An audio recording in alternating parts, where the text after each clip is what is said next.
Hello again everyone, Mary Rose here at Stitch Bliss Corner on the 9th of October 2025, and there's a very special reason for doing this video today, and that's because I have stitched Marilyn Leavitt-Imblum's Angel of Dreams. Now I have used the original fabric and all of her required materials except for the beads, which I have beaded but I really don't like beading, and so there I've used metallic threads instead, as close to the bead colour as possible. So I hope you'll forgive me for that. I think people who do like to use beads would still get a pretty good idea of what the completed work looks like when it's stitched. So that you know, as long as that's been said. Now the way I approached this was to do a daily vlog. At the end of the day's stitching, I put the piece on the back of this chair and I would just do a very short video to share my experiences with this particular work. Now because of that, you get a day-to-day raw account, I suppose you'd say, of how I was feeling when I was faced with certain challenges. Mostly it was the fabric, I have to say, but you know, that's probably more my problem than anyone else's. I mean, I don't really know. So I thought, well, what I can do is we'll run through the vlogs, and then at the end of the vlog, you know, the series of vlogs, I do have Harlequins put together the progress of the work as well, so you'll see it from bare fabric right through to the completion. And then when that is done, you can come back to me and I will share with you my thoughts on this piece. So enjoy. Well, here we are, as I promised. I'm about to begin Angel of Dreams by Marilyn Leavitt-Imblum, and it's going to be worked on this blue spruce linen by Zweigart, 32 count. Now I have never stitched on linen before, simply because just by looking at it I find it a very challenging thing to even contemplate. I like a challenge, so I'm going to give it a go. It'll be 2 over 2, and the vertical line I have down there is just so that I can locate the middle of the fabric, and as you can see I've got some stitches across horizontally, which I'm not going to continue because I'll be able to see where the centre is from there. Now usually I'm a great one for gridding, as everyone knows, but this particular fabric I would find extremely difficult to grid, you know, in my usual manner. So what I'm going to try and do is, when I've got the centre of the fabric, I'm going to do a block of 100 stitches to get started, and from there I'm going to be counting off my rows of 10. So I'm going to take you with me all the way with this one, just a daily update, but all in the one video so that you'll see it all at once. Now this is just the fabric that I'm showing you. I'll just see if I can get it a bit closer up. That is not the true colour of the fabric, but you can see it is quite a challenge. If I can find a DMC colour that resembles this in shade, I'll let you know, but at the moment I'll just leave that. And then the next video you'll see, I'll show you my prepared colours, threads, the cards that I use and everything, and we'll go from there. Right, now these are how I've prepared my cards. with the threads.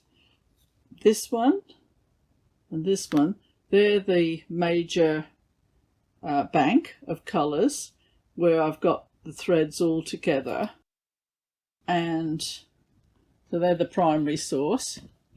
And then these are the ones that I use for everyday working on the piece. So as you can see, the way I do it, I put my colours there and the symbol next to it, and then I've got room here for the blended threads when I've formed them.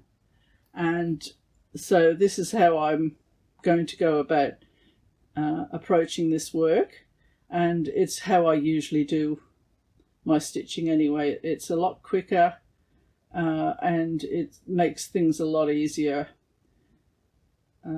especially if you want to work on a lot of different pieces like I do. Anyway, so we'll go to the extra threads next. Now here are the petite treasure braids that are in Marilyn's design, and there is Angel of Dreams, which is the piece that I'll be stitching. And I am not using beads, so what I've done is I have chosen metallic thread that coincides with as close to the colour of the beads that I could. I just don't like stitching beads. I hope you'll indulge me in this. Every other part of this design will be as close as I can to what Marilyn wanted, and we'll just see how it turns out. At the end of day one, I have marked the top with that thread up there, which I always do mark the top of my work in the early stages. You can see exactly which way your fabric is orientated, because it's very easy to go off track there. And those are my first stitches. And what I've tried to do is count up 10 and across 10, complete that box of 100 stitches, and then go up to the next box, because as I've said, gridding is very difficult with this one. And also where there's been a pattern and it's gone over the box, I've just continued the pattern round. So in that case, I don't know if you can see or not, but they're white stitches there in a little circle like shape, and so I continued those into the next box. Anyway, I'll go on to the next day of stitching. End of day 2, and I am finding this fabric to be very challenging indeed. In fact, I think if I was just stitching for myself, I may well have abandoned ship by now. But I did make a promise to do this work, so I'm going to persist with it. It's just really quite bizarre to be working with a fabric that one thread in the fabric is quite thick and the one next to it is needle thin.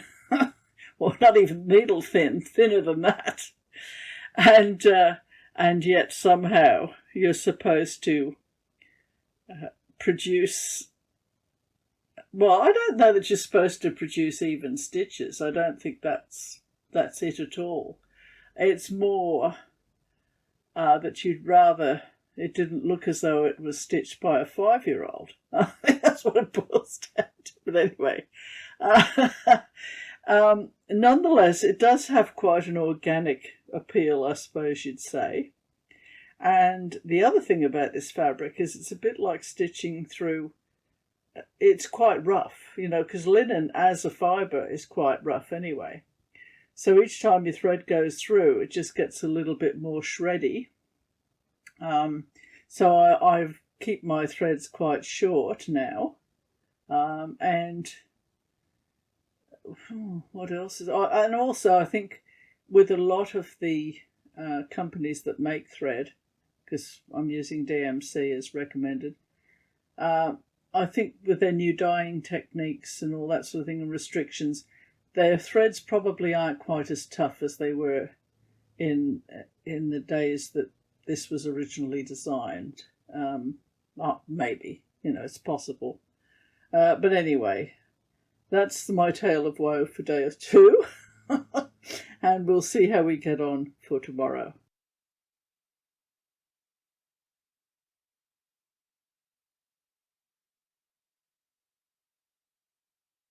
Well, here we are at the end of day 3. Still surviving here. This area here is a bit dodgy. I'm going to have another look at that tomorrow morning.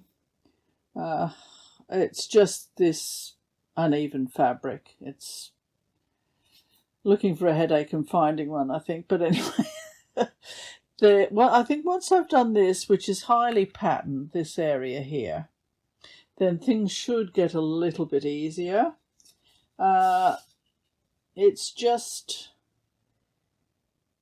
there are areas where I'm having a little bit of trouble getting the stitches to line up, but I'm managing to get some kind of semblance of order.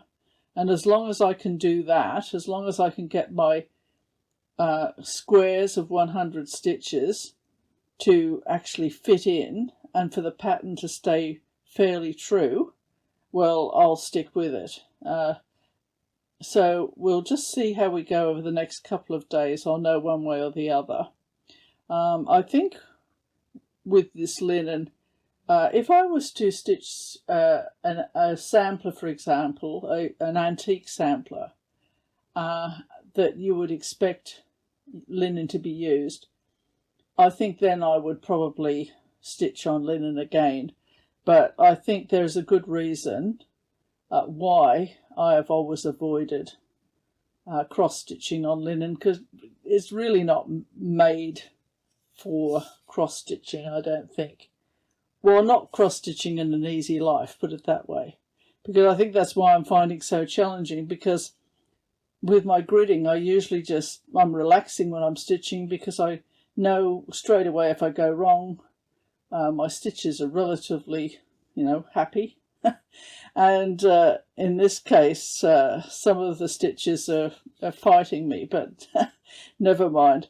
And I have found too that this scaffolding system I put in, where I put the squares of roughly 100 stitches, that's the edge of each area, it does reorientate me and help me with getting my correct number of stitches in each square.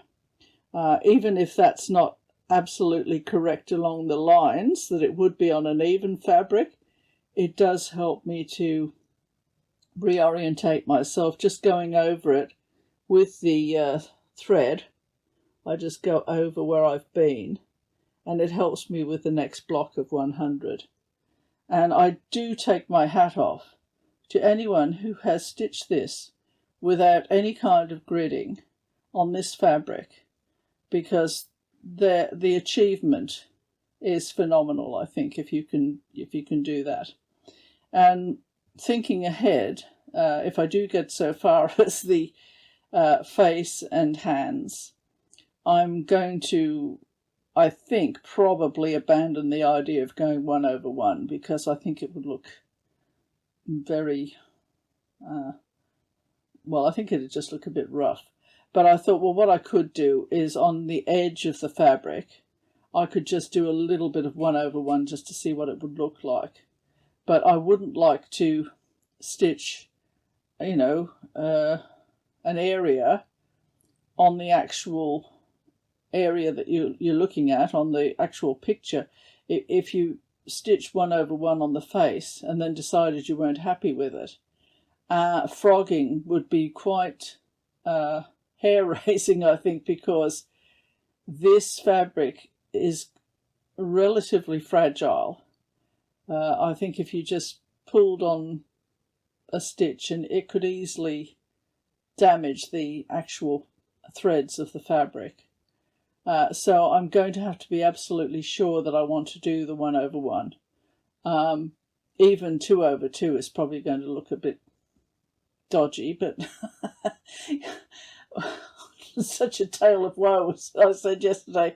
But it's not really that bad. It's just, I think it's just that it does pull out the negative side for me a little bit. But we will see how things progress. You know, my husband thinks it looks okay. He calls these little areas that haven't got the stitches in, because that's for the metallic thread and everything, and treasure braid, he calls those potholes. He said, "Oh, what are those potholes there?" So he always lightens the mood. Anyway, I shall catch you again tomorrow.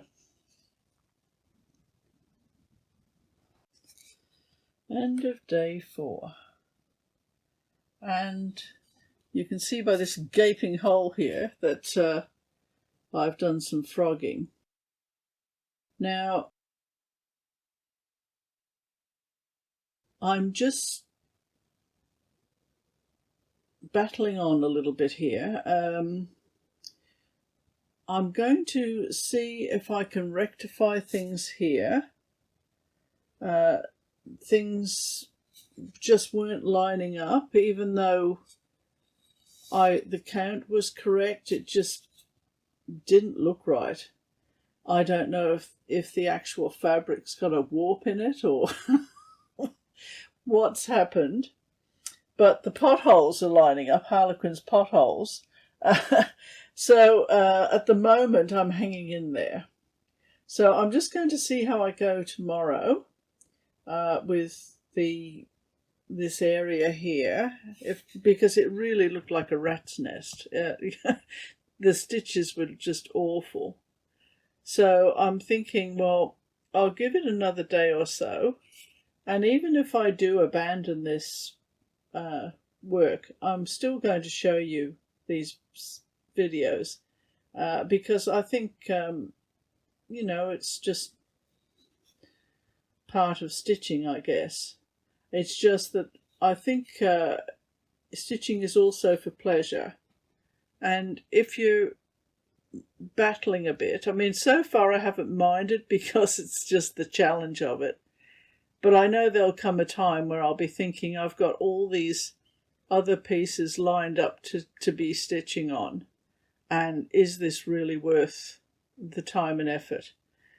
Because I have stitched this piece before, as people would know who've seen my previous videos. It was my version, but nonetheless I did complete her in fairly good time on an even weave fabric that was kind. Whereas this, at the moment, it's a bit like stitching on a cobweb. You know, it just has a mind of its own, and I have a mind of my own as well. So that's sort of, you know, there's a little bit of a clashing there. But nonetheless, I'll stop waffling, and I'll catch up with you tomorrow. See how we went. End of day 5, and I think there's an uneasy truce going on between myself and this particular fabric. So I'm just going to, where I've frogged out this area here, I've stitched back over there, and it looks a lot more even now. And Harlequin's potholes are all lining up quite well. So I'm going to keep going, and we'll see what tomorrow brings. Day 6, end of day 6. And I think now I'm getting my head around this fabric a bit better.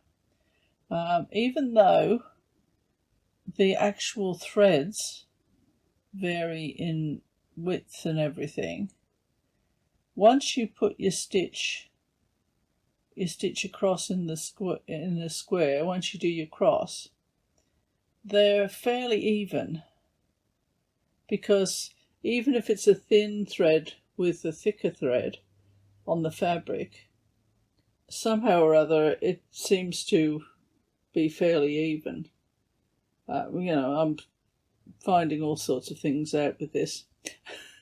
Surprise after surprise. Anyway, so I'm sort of getting a little bit of progress now, and finding it a lot easier as the time goes by. Now you'll notice just here, those little half stitches there. And I've just put those in because they'll be for the petite treasure braid. And I don't like to have areas that aren't stitched, because I find it a bit confusing. So I've just put ordinary cotton in there, and I'll just frog that out when I'm doing the petite treasure braid in that spot. These other ones, I don't, that I wouldn't put a half stitch in because you can see they're squares, so that's fine. Okay, well, we'll see what sort of progress will come about tomorrow. I restitched up here because it was looking a bit bitty, but so I did sort of frog that and just have another go at it. But I'm sort of thinking once the metallic threads go in and all the other things, it won't be quite as troubling to me, I don't think. So anyway, we'll carry on, and I'll catch you tomorrow. End of day 7. I've just put the angel on so you can have a look. It's just still this bit that I'm doing, and I'll catch up with you tomorrow. There's really not much to report on this one.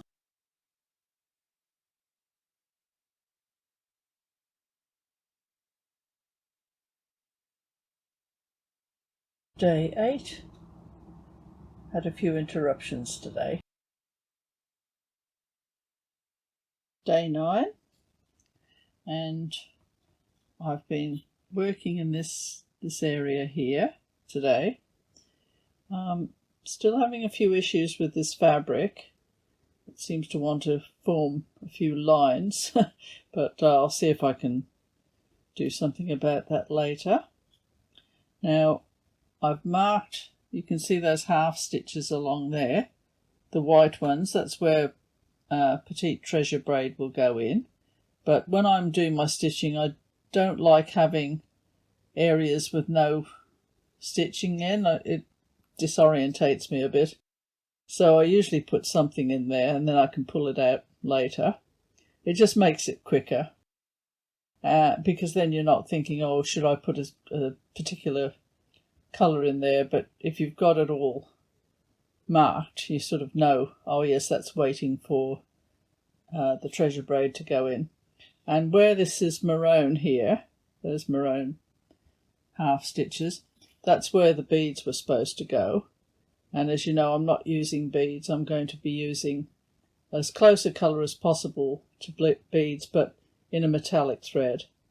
And this little square here, that's where I think there was a particular bead that was supposed to go in there. Well, I'm thinking of doing a Smyrna stitch in there. There's a few more to be done, but I'll make up my mind a bit later on. All right, I'll catch you all tomorrow. Day 10, and we have some blue appearing here. So that's quite exciting. Catch you later.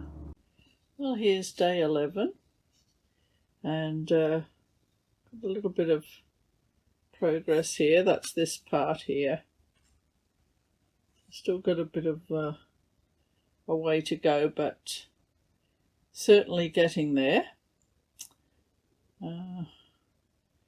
This is slower for me because I can't count on my gridding because of the difficulty with the fabric, but nonetheless I have worked out a bit of a method and so that's not too bad.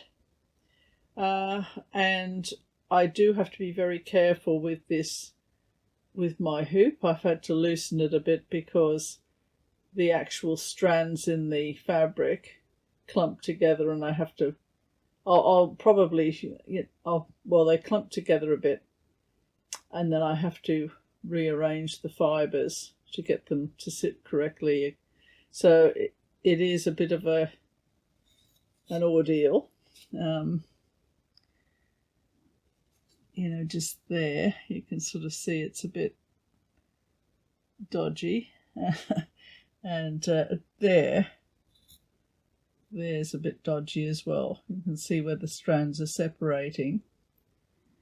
But I can sort of get them back into shape, but it's another problem.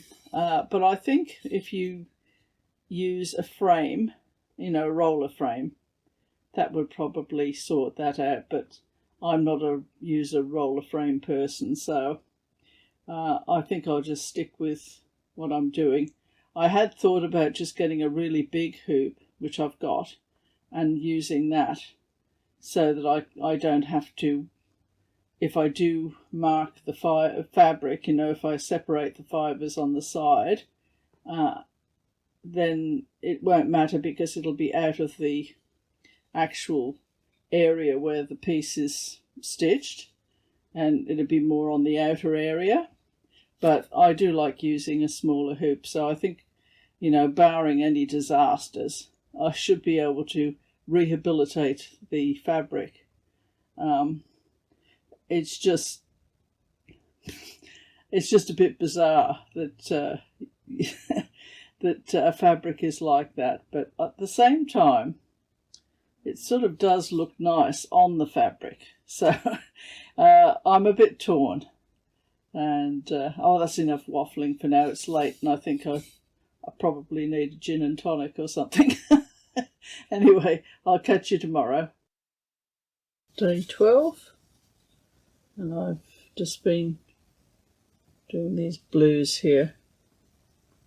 So I've filled in the areas that are going to have metallic thread. I've just used a different colour there just so I don't have gaps in the fabric. And that's all to report today. Day 13, and I think I'm starting to enjoy myself. So I'm just gone up here and I'll join up around there. There's a little bit more here to go, so I'm going to try and get across and do the entire part of the dress and then come down. So yeah, I'll catch up with you tomorrow. Day 14.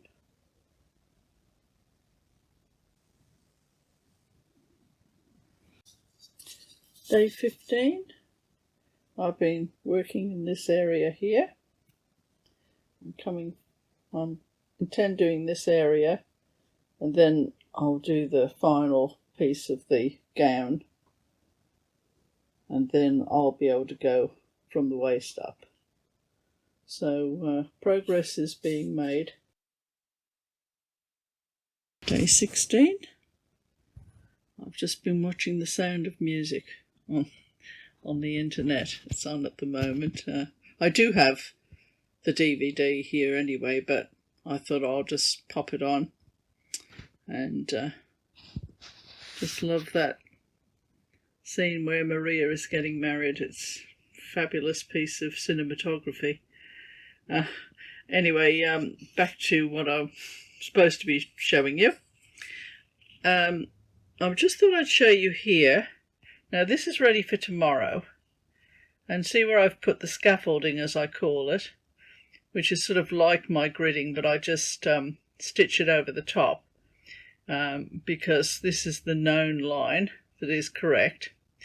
So I just put some lines in of thread there that guides me for my next row. That way I don't go wrong with the lines that of blue that I've got there, the lines of the gown going down. I think that's where a lot of people stitching angels and various Marilyn designs, they tend to have to do a lot of frogging because their angles, somewhere they go awry. But I find if you put the squares in, if you do start to go wrong, it shows fairly quickly. So anyway, that's where I'm up to this evening. Catch you tomorrow. Day 17. Just been working on that area that I showed you yesterday. So I'm getting close now to the bottom of the gown, and then I'll be able to start going from the waist up.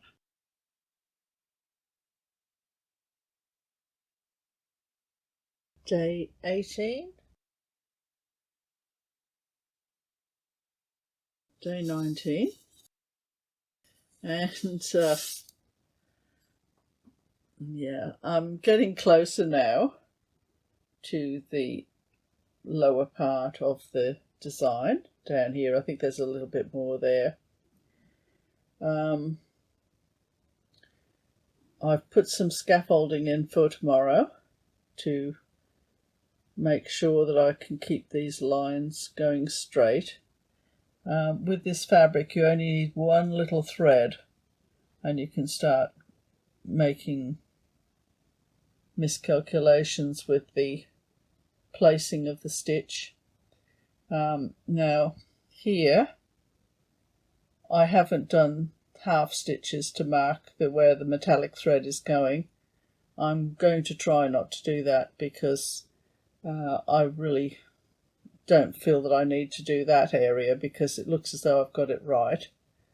It's only when it gets a bit confusing with the spacing between the stitches, you know, where there's just a gap like those gaps there for the metallic thread.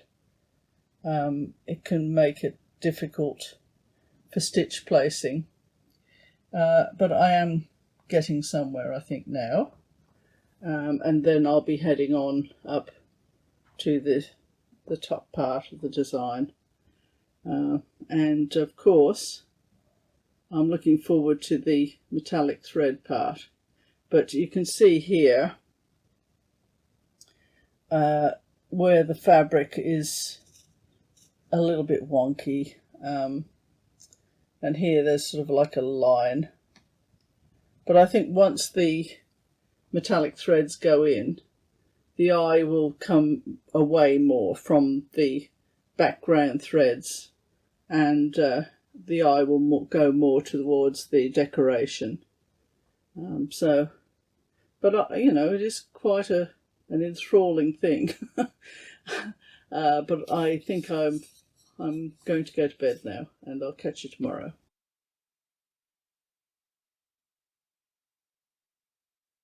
Day 20, and I'm getting closer to this bottom corner here now. It's still heavy going, I think you'd call it, at times. At times I get on a roll and it's not too bad, but other times I feel as though I'm just stuck in one spot for far too long. But anyway, I'll get back to you tomorrow. Day 21 now, and this section here is heading towards completion, the blue threads. The rest and the gaps and everything are all the metallic threads that are going to go in. So I think tomorrow I should be finished in this area, and then I can go up towards the waist there and head on up towards the top part of the piece. Once I've finished all the plain stitches, plain threads everywhere, then the fun part will start with the metallic threads. So just have to get the base out of the way first before we can start enjoying ourselves. Day 22, and I've finished this area here, and I've opened up a new battlefield up here. So as you can see, there's a little bit of greenery come in now. Oh, sorry about this camera work. Yes, just there. There's the greenery coming in. So that's a great step forward now that I'm going towards the top of the design, and we'll see how long that takes me.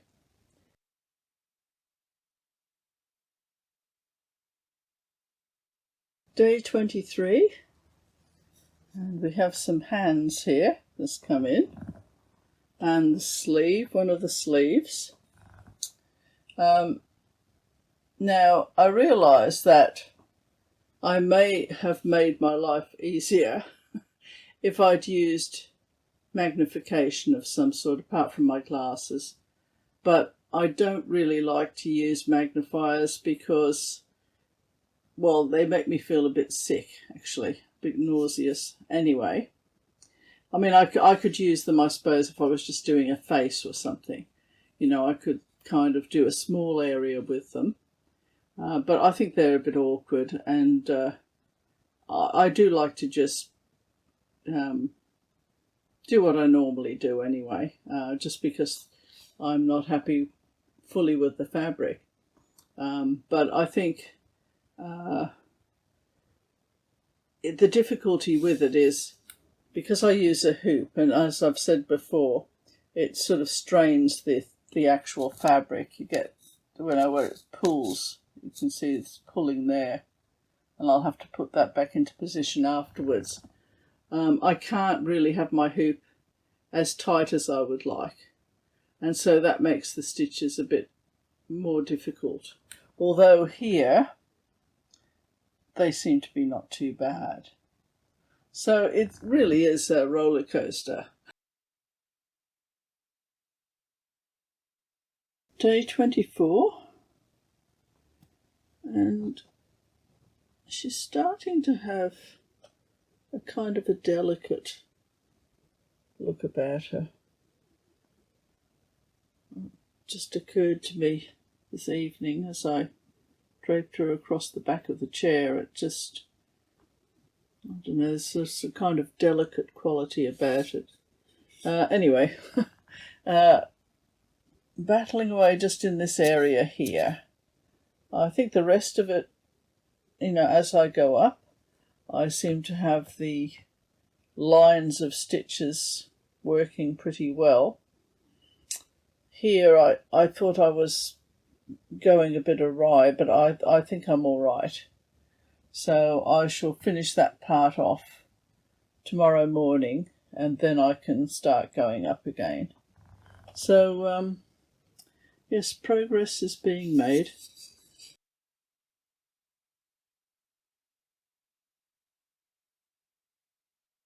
Day 25, and I've just been working up in this area here. That's the start of the wing, and I've got some half stitches there, and that's just to mark where the metallic threads and the beads, well, beads would have gone in. So yeah, we'll see how far we get tomorrow.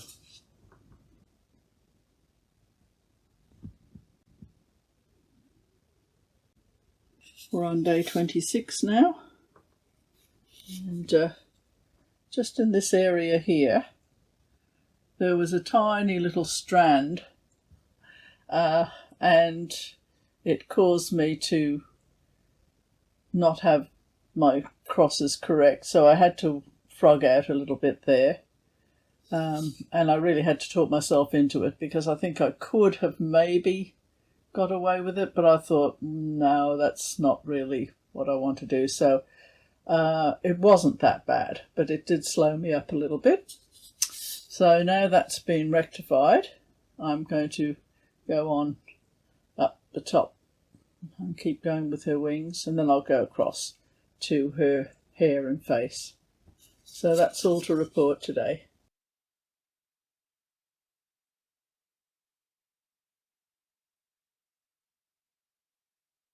Day 27, and you can see where my hoop has been there. I'm still using my hoop, but very loosely, because of things like that. See where the threads are coming apart there. I will, line them back up again. And they are forgiving, they'll do that.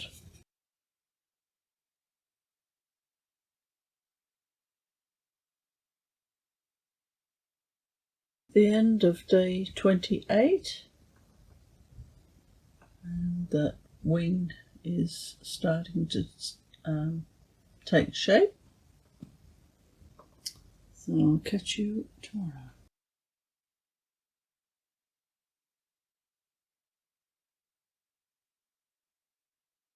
Day 29, and those wings are getting closer to completion, and very fine wings they're going to be too.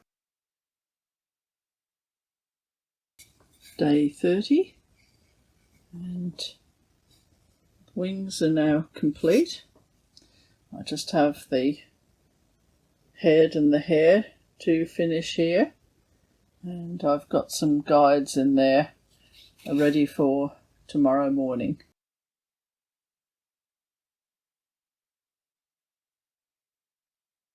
Day 31. Yes, I've had a fairly frustrating day, I have to say. It's just that, I hate to harp on about this fabric, but maybe if I had, you've got young eyes. If you've got young eyes, I think it would make it a lot easier. But I had a bit of trouble. You go cross country a little bit with your colours, and I'd find that I had to frog a bit, because when I did go cross country, I would lose my line and I'd be half a stitch over wrong and that sort of thing. But it wasn't obvious, right? You know what I mean? If it was obvious, I would have unpicked it immediately. So there's been a little bit of consternation there. But I'm so close now to completing the actual cross stitching before I get onto the thread, the metallic thread. But it has been an ordeal. The wings weren't really, that wasn't too bad, and just generally speaking I got into a bit of a rhythm. But it's probably all the different colours of the hair and everything. And also, I think at this stage, because I'm so close, I'm probably getting a bit ahead of myself. So it's always a good idea not to do that, because your sanity is very important to you.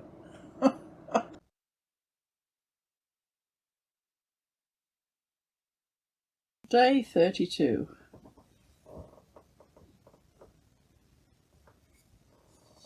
So I have finished all the DMC threads now, and the fun is about to start. As Mrs. Doubtfire would say, it's showtime. I'm going to start the metallic threads. So I'll catch you next time.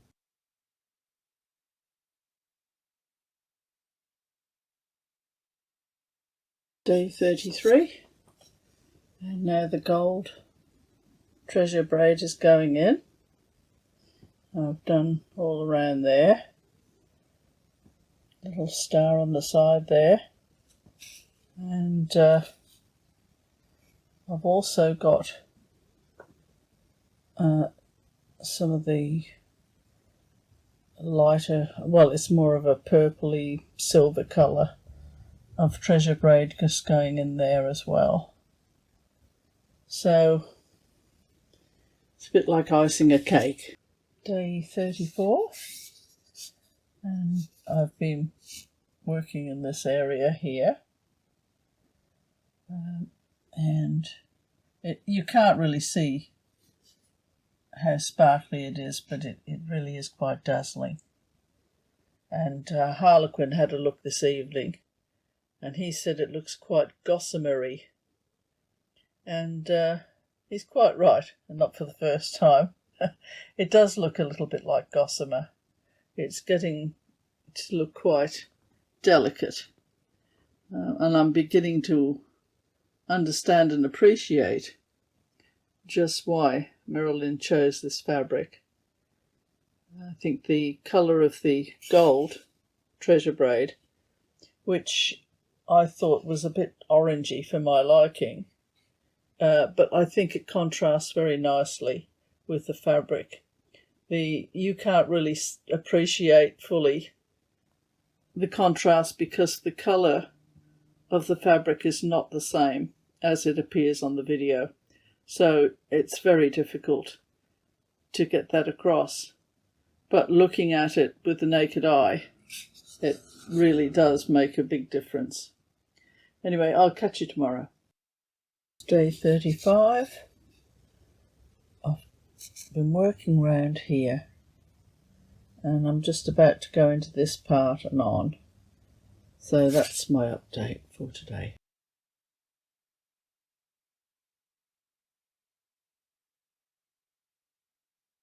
Day 36, and I've moved across from here, and I'm going around and up the gown.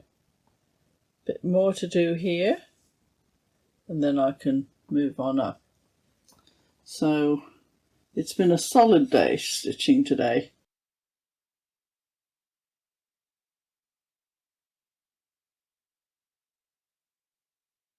We're up to 37 now, day 37.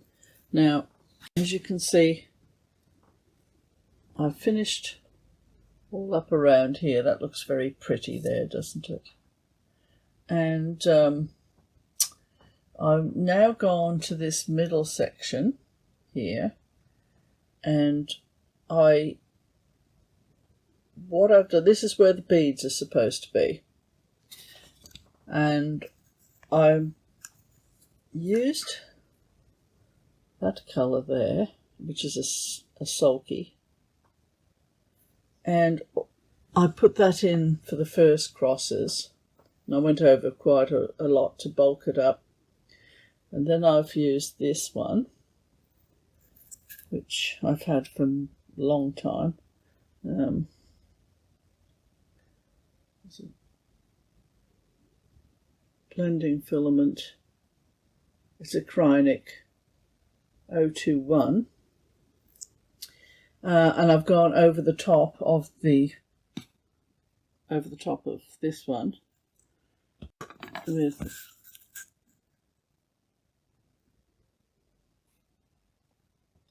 this one, yeah. So, and Harlequin did. I said, oh, it's sort of hard to make it so that you can see it stand out a bit. And he said, well, that's probably why Marilyn put the beads in. So, and of course, he's probably quite right. So up here, I've done the gold for the sleeves, and there's still some more to do there, and the neckline, which I shall be doing tomorrow. So anyway, that's where I'm up to. Closing in now. I'm getting closer to a finish. Oh, we're on day 38 now. Now, today I've spent most of my time working on the necklace area here, and now I'm working on this star. She's got another star that has to go in there.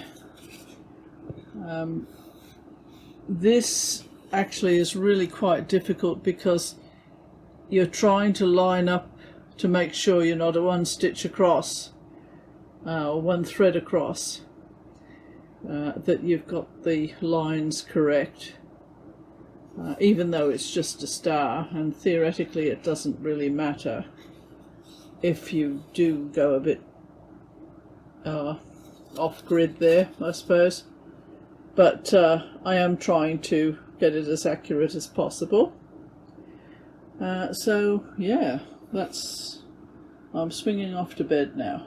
Catch you tomorrow. Day 39, and the work is complete.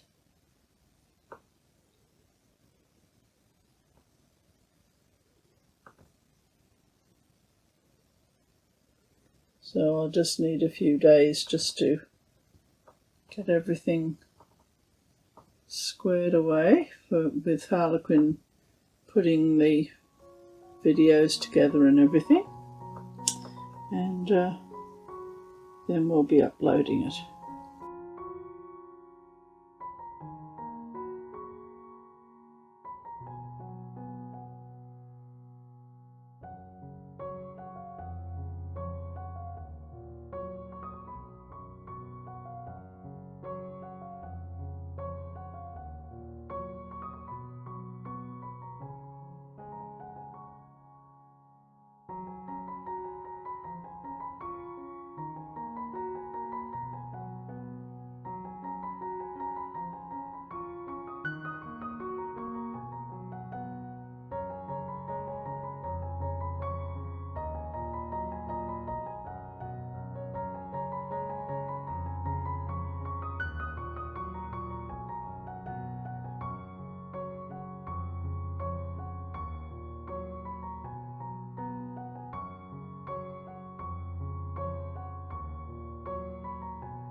Yes, now I will show you actually now the piece to camera so you can actually see.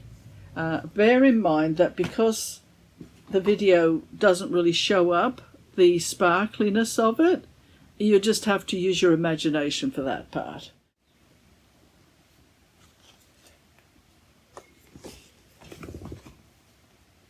Just see if I can straighten it up here.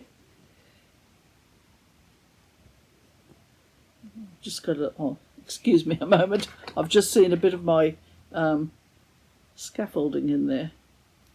You'll find out all about that. Oh, well, you've already seen my scaffolding in the vlogs. Right. So here she is.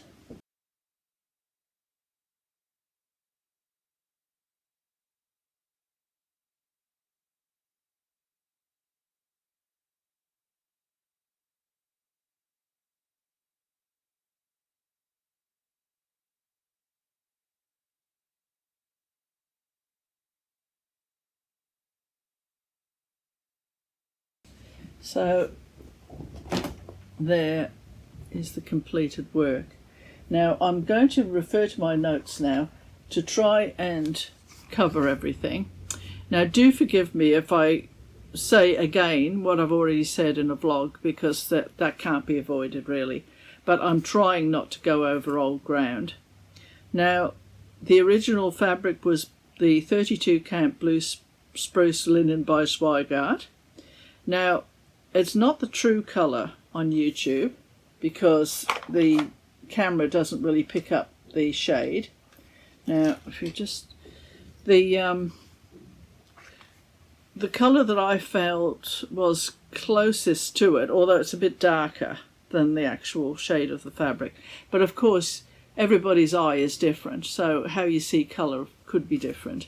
But for my eye, it was 3768. Is the closest shade that I could find in the DMC threads to give you an idea of their true colour, because you know, it just doesn't come up that colour. So that was the first point I wanted to let you know. So I'm just looking here. Now I'm going to have to talk about the actual thread of the fabric. And I thought the best way of doing it, to show you what problem I did have, is to just draw it out. So I'm just going to do a quick drawing here. Now, I'm only doing the down threads, just so you can see those. Now, if you looked up very closely to this fabric and you looked at the individual threads, that is an example of what you can come across. Now, I'm not saying that all of the two threads together in the fabric are like that. Some of them are fairly even, you know, they're two threads of the same size. But there are ones where the second thread is really, really thin, so it's very easy to miss it. Now, I'll just do my cross on here, and then I'll just do the next little bit.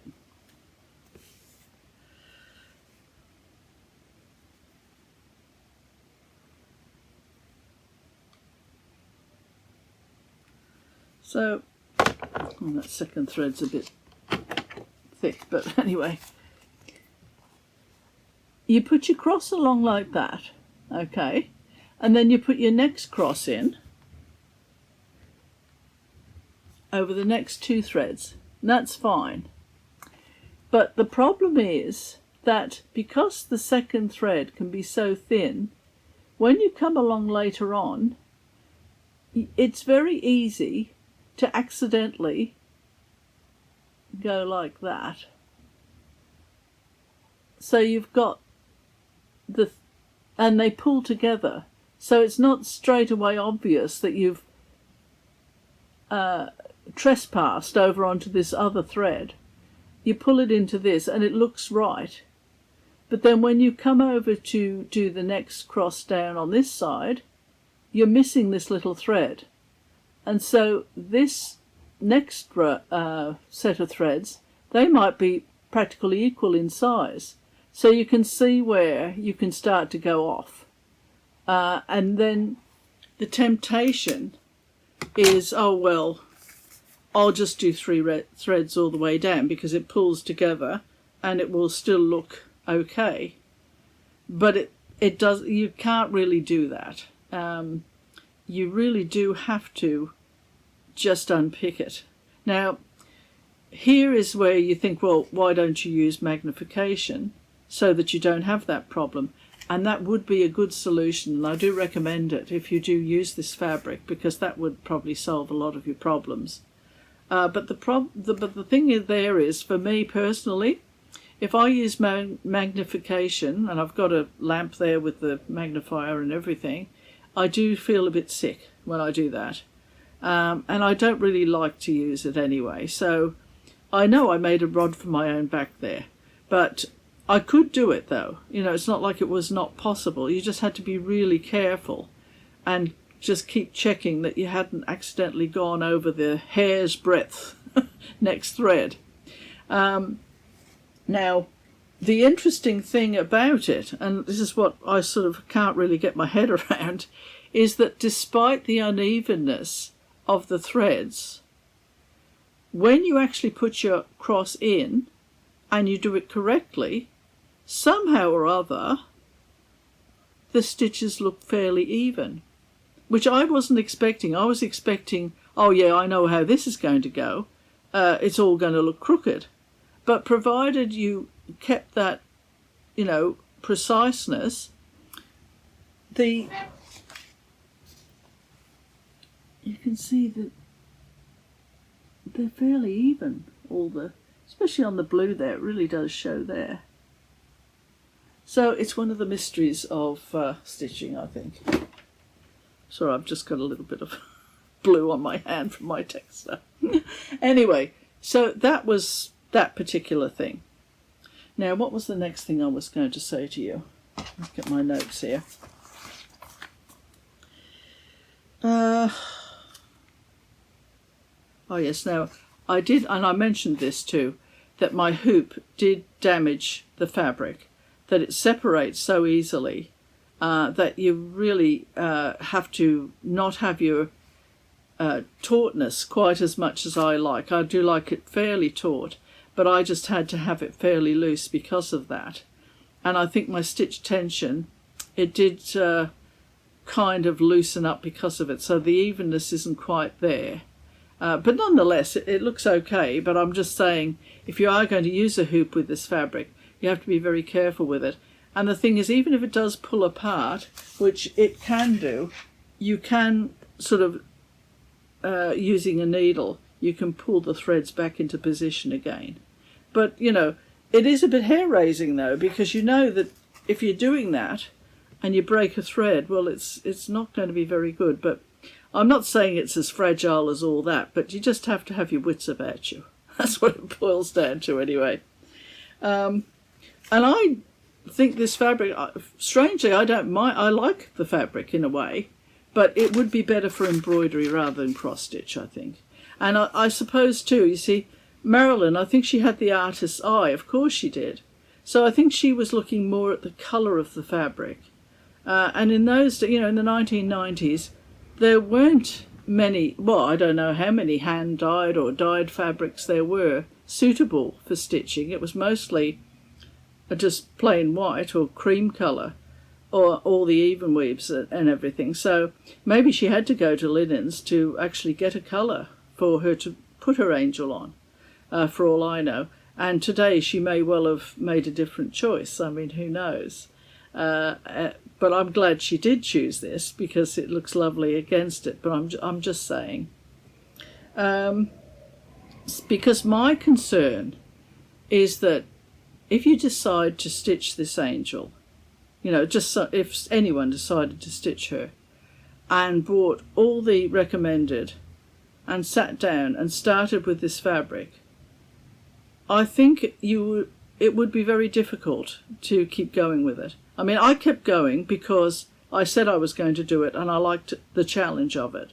And having done it, the result is so nice. I do, I think it's very nice. But if I was just stitching for me and I wasn't going to do a video and I hadn't said I was going to do one, I might well have just bailed. And I just would encourage anyone who wants to stitch this angel and is a little bit unsure about the fabric when they get it, just use a different fabric and you'll be fine. If you do an even weave, and make sure, even weave fabrics are marvellous these days, particularly. So you really get, it'll be a lot easier for you, put it that way. Because it would be awful to abandon something just because of that, Now the other thing, what have I got here? Oh, my needle size, I found that 22 was very good for the metallic threads for the treasure braid. It just, was easy to thread onto the needle. And also, I did find that I went over some of the metallic threads, rather than just do one cross. I'd sometimes go over again or something like that if I felt that it wasn't quite covering enough. But that's a personal choice that you're doing while you're stitching. If a stitch doesn't look as full as the one next to it, well, it's very easy to just pop another stitch over the top once or twice to get it the same as the next one. That's just common sense, isn't it? Now shade 3773, which is suggested, that shade has been discontinued, so now it's number 407 that you use, DMC thread. Yeah, and the other thing is, if you've got young eyes, getting back to the magnification and everything, I think if you've got young eyes, and that's fine, you can pick, I think you could see this count pretty well, and you could avoid the pitfalls that I've already mentioned. Right, I'll try not to mention that fabric again, but it's very, very hard not to, because it was such a huge part, as you can imagine, of the actual work. Now, I thought I would just go through quickly my, how I went with it, what I did, and then we'll call it to a close, because you've seen the most important part anyway, you've already seen it. So I'll just go over what I do when I'm preparing to do any stitching, really. I get my main threads together, and I put them in a primary source. So I put all the ones in there, and I think in the one of the vlogs you can see that this second set of cards I use, where I just single one thread out and just put it on there, it's to keep the threads fresh, so that they, because if you're doing a full coverage, for example, with maybe 7 or 8 cards of colours, you can imagine the wear and tear if you keep using the same source threads. Whereas if you have a separate set of threads, it's just easier to work with and it keeps them fresher.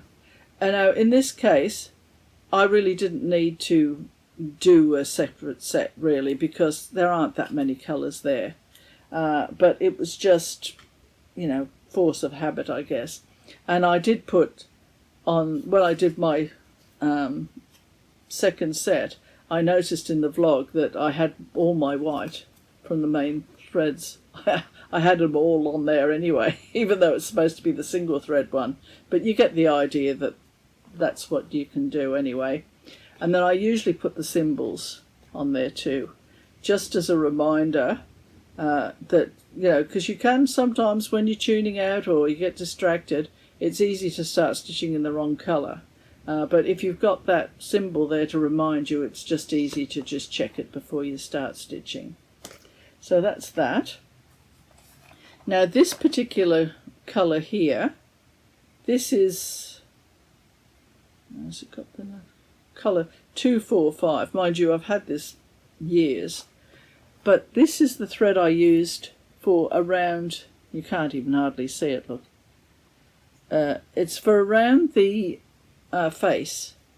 I usually use this particular shade, and I'll just bring it back down so you can have a look.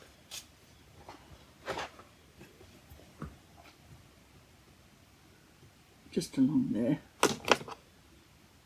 yeah, along there and around there, and it's just a nice shade anyway for going around the features. So I thought I'd just share that with you. Now what else have I got here? I've just got a little container full just to jog my memory to let you know. Now the special instructions that she had on there, stitching instructions: 2 strands of floss or petite treasure braid over 2 threads except as noted. Numbers on chart are bead symbols. 1 large 05557 bead covers space of 4 normal stitches as shown. Now that particular one, as I said, I didn't use the beads, so I was going to do Smyrna stitches, but it ended up being more like eyelet stitch. And I'll just see if I can show you. Just in there, there's one. There were only about 5 of them. And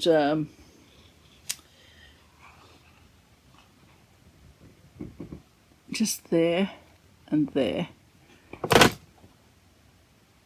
And it did occur to me too that these days you can iron on, you know, or stick on, you know, what are they? Sort of like little diamonds or whatever they might be. You could stick those on if you wanted to, if you didn't want to use braids, but you wanted a bit of sparkle there. If you didn't want to use beads, to have that sparkle there. Now,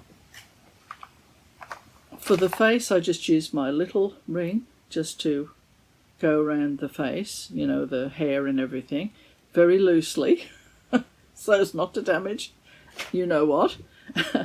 And there were some blended threads which I found they didn't look as well defined, I suppose you'd say, as the ones that were all the same colour, but nonetheless that was fine. Now I'll just show you the treasure braids here. Now treasure braids, I found them to be just so nice to use. They cover well, because when you use metallic thread, you know, the traditional ones, the Krynics and everything, they can just look a bit too, almost like you can't see them, because they're so slender, some of the metallic threads. Whereas the treasure braid, it kind of has a bit of a fullness about it, and it's sort of blended in, you know, it's just very nice. So I found them a pleasure to work with, and I'd never used those before. I've used metallic threads many times, but not these.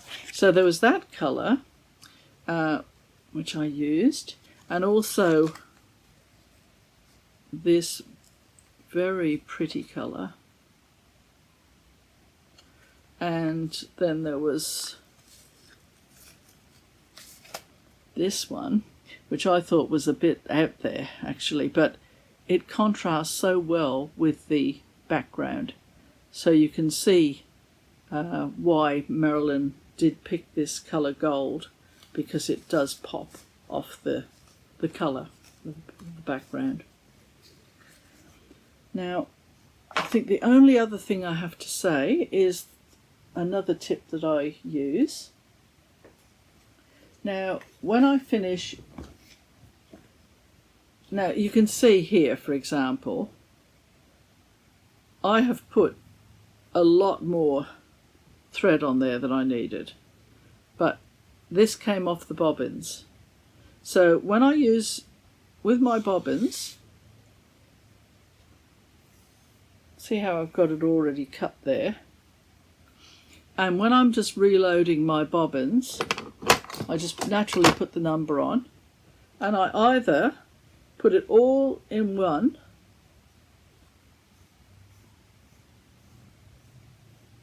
like that, all together, so that when I use it again, it's all there ready cut, ready to go, and just put it in my bobbin container.